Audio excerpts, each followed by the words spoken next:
Hi guys, this is Val from valkayink, and today we are talking about one of my favorite things in the world. This is my new PS4 games. This is a haul that I've been collecting for the past year, and I thought this would be another great way to start off 2021. First up, we have Dark Souls 3 Day 1 Edition. This was actually a gift from my brother, and this is the nice slipcover Day 1 Edition. We love playing like Dark Souls games together. My personal favorite is Bloodborne. His personal favorite is actually Dark Souls 3. So I've been playing this, I think I need to restart it because I started playing Neo 2, and as you guys know, once you are in a different control set, it's kind of weird to jump between two games. But I've played through about half of this, and this game is gorgeous. This is typical Dark Souls goodness. High on the recommend list. I need to get back into this. It's really been a while, but yeah, I really like this one. The same way I liked Demon Souls and Dark Souls to begin with. This is just more of that, and I'm really happy to own this one. Next up is kind of an odd one. This is Deus Ex Mankind Divided Day 1 Edition. I actually found this on a sale stand for $5, just because it's been out for a while. I really like Deus Ex, so I thought I would give this one a shot. I'm not like keen to get into it anytime soon. I'd actually rather go back to like Dark Souls 3 or something. But yeah, I'm always down for a little bit more Deus Ex. So that was just a nice little random pickup just one day when I was out for groceries. Way back in like the beginning of last year. This one is another gift from my brother. This is the Talos Principle. And this was done by Crow Team, you know, of Serious Sam fame. My brother and I love Serious Sam. We really like Crow Team. And this, of course, Talos Principle, is actually a puzzle game that's first person with some like deep narrative and lore through like found notes and emails. I actually watched my brother play a bit of this and I got really interested. So he got me one as well. And I know that this game is like really in depth and you have to really take your time with it. I'm also not so good at like spatial relation and maps, so this one might be a little bit on the tough side for me, but it's just such an interesting concept, and it's just the type of thing I like to have in my collection. So this is the Talos Principle, and if you're looking to get a copy, they're relatively cheap, speaking now. I know I'm really late to the boat on this one, but this is Monster Hunter World, and I know that there's like new Monster Hunter stuff coming out, and this already had like DLC, but I haven't even played through this one, so I wanted it. It was only like, gosh, what was it, like $13? Something like that. And for as much like hours and gameplay and assets and, you know, world building that there is, to me that's worth it just to have this. So at some point I'll be playing this. I'm still really into Neo 2 right now, so I'm doing like a second playthrough of that.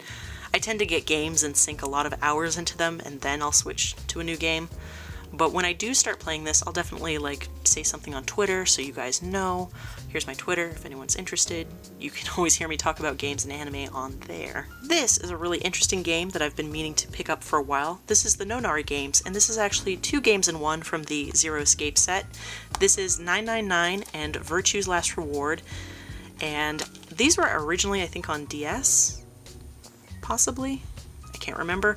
I do remember a lot of people telling me to play through 999, just a lot of friends of mine that really loved it, and so I've been meaning to pick up this when it finally dropped in price, and this was only like $20 on Amazon recently, which is why I picked it up.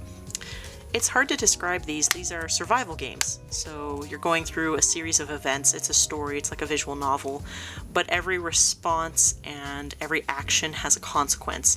Even insignificant little things will change a lot in the end game. So, depending on what you do and say, various characters will either live or die. It all depends on your escape. So, yeah. This is one that I'm gonna have to dive into when I've got nothing else going on. This is one that is gonna take, like, you know, nights of concentration. But sometimes I really prefer doing one of these story games. Axis is really good for bringing those types of games to us, because sometimes I don't want like a heavy character action or like a Dark Souls or something to go through. So I really wanted this in my collection, and I know that if I didn't get it now, I would forget to get it in the future. So these are the Nonari games. Look it up if you are interested, or if any of that sounded like something you would enjoy. Next up, this is Final Fantasy XV Royal Edition. I've been meaning to play Final Fantasy XV for a while. Back when it first came out, I knew they would do DLC or something that would come out later, so I was waiting for like the newer edition or like a more complete edition, and I finally picked it up. This was only $10, so I'm definitely gonna play it. You know, I like Final Fantasy, and I have friends that have told me like that they really love this. Like, I'm really thinking of like Gwen and a couple of others. But yeah, I've seen the characters and bits of it, and it looks interesting, and I kind of want to explore the world. So yeah, here is the Season Pass. Here is Royal Edition.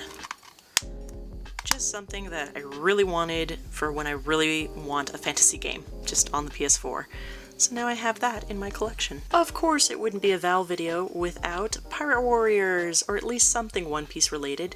This is Pirate Warriors 4.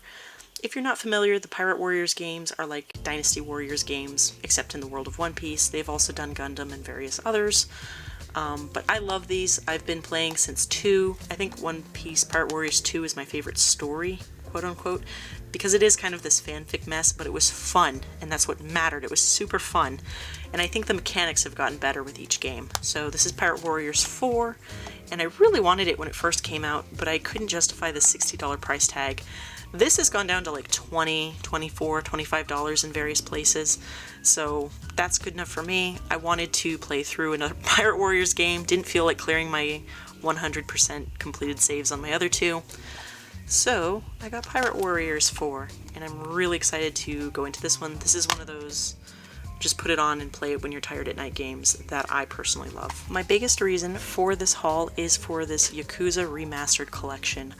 I love the Yakuza games, truly and fully, and my first Yakuza game was indeed Yakuza 3. And then I played Yakuza 4 and fell in love with that, and then I played Yakuza 5.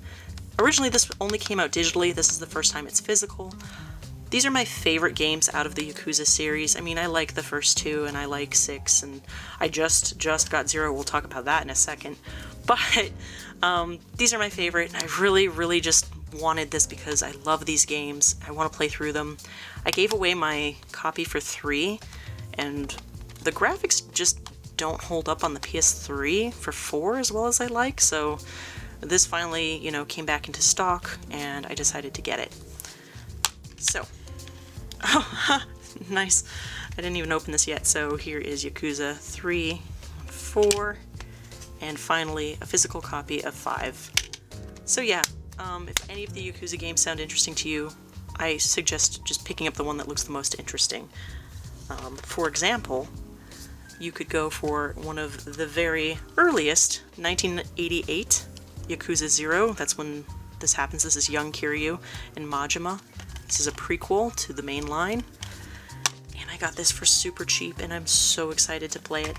My brother already played through this, and he assured me that I would love it. I kind of want to try and 100% a Yakuza game, which is an impossible task. Yakuza people, you know it's an impossible task, but I might try to do it with this one in particular. So yeah, I'm really excited. I got this one for also quite cheap, closer to like the $10 mark, I think. I can't remember exactly. Lastly, and certainly not least, we have Persona 5 Royal, the second of the Royal editions in this video. You guys know that I already have Persona 5, the regular edition. I actually have the nice limited edition set with the steel case. But this was on sale right after Christmas, and I was so happy. I just want to see all the new content. I want to see all the new stuff. They've edited some things which may or may not be good, may not even matter. I want to see it for myself. I've also just kind of been itching to replay Persona, and instead of deleting or restarting my old save, why not just start in Royal? I'm really curious. I actually really like the new character and her design, so it'll be fun to go back to Persona. I love the Persona games. Another series where I started with 3, so 3, 4, and 5, my favorite being 4, but I'm really falling in love with 5. Yeah, can't say enough good things about Persona. Alright guys, and that is everything. This is all of the PS4 games that I've bought in the past year. I'm really excited to play these this year. I love diving into these. This is kind of a very mixed mishmash of things, but it's also all of my favorite things. So let me know down in the comments, have you guys played these games? What do you think of these titles? Let's just talk about games down in the comments. If you like these types of videos, feel free to comment, like, subscribe. You guys know the drill, and I will see you guys in the next video. You guys rock. I'll see you there. Bye, guys.